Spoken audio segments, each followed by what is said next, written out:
Just watched episode 4 of Hunter x Hunter, the remake. I noticed some people are saying, why are you going through this real fast? It's the remake. I'm just skipping all that bloat. And I got to the point where they're revealing their tragic backstories. Love a good tragic backstory. As a GM, that is just fuel for the fire that you can utilize in your game, right? And so I'm at this point where everyone's saying, oh, this is my tragic backstory. This is how these people came. They killed everyone in my village to steal all their eyes. Ooh, love that good body horror. And the other one, he's lost his friend, even though they had the medicine to solve it. Ooh, that's relatable across the world. But they didn't have the money. And so I love having all this revealed because it adds motivation to the character, depth to them, all that good stuff. And I think in D&D, another ttrpg similarities, we were kind of clumsy with revealing tragic backstory in a lot of stuff. We see these big actual plays, we see these actors just build up this whole set and scenario and then run with it. And you believe it's very organic, but I guarantee you, they've probably had a discussion with the GM. They had a discussion of how they wanted to do it. Not necessarily scene for scene, moment for moment, but they probably went up to the GM before the session or a few days before and said, hey, I'd really like to discuss this part of my character's backstory. Is it okay if we have a moment for it?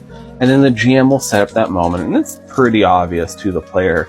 If you want to do more, you can of course set up a more obvious, hey, let's jump into this kind of thing, a little bit of a break, and then move forward, DM them, all that kind of good stuff. But you don't have to improv every single moment to have this just fluid thing, because you're not that character. Everyone else isn't that character. There are goofs that are happening. There's someone glancing at their phone. There's someone making a tower of dice. There's someone, me, setting up all the dice to their highest number on their character sheet, looking down at it.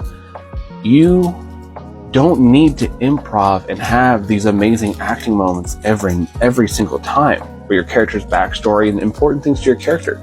Talk to your GM beforehand. And GMs, reach out to your players. Hey, is there anything that anybody wants to do? With our show, Escape in Carcosa, I often try to do that. I reach out to my players and say, hey, does anyone want to do anything this session that's important to their characters? Did you want to talk to anyone? Did you want to do anything? I try to give the space for them to do that. And no, it doesn't ruin the gaming experience. If anything, it gives them more of a feeling of control of their character and the story itself. And I want that. I want them to have fun.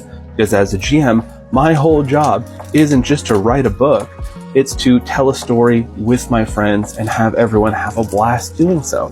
So if there's stuff that's specific to them that they want, go ahead. So when it comes to revealing your tragic backstory, important moments to your character, having that scene that you really want or a conversation with an NPC, talk to your GM. Just message them. I'm sure they're going to be completely fine with it. And if they're not, well, it's a little bit of a red flag with your GM, I'm going to be quite honest. But try to have those conversations, because I assure you, all the big shows you're watching, all the cool things that you've seen, they're probably doing the exact same thing.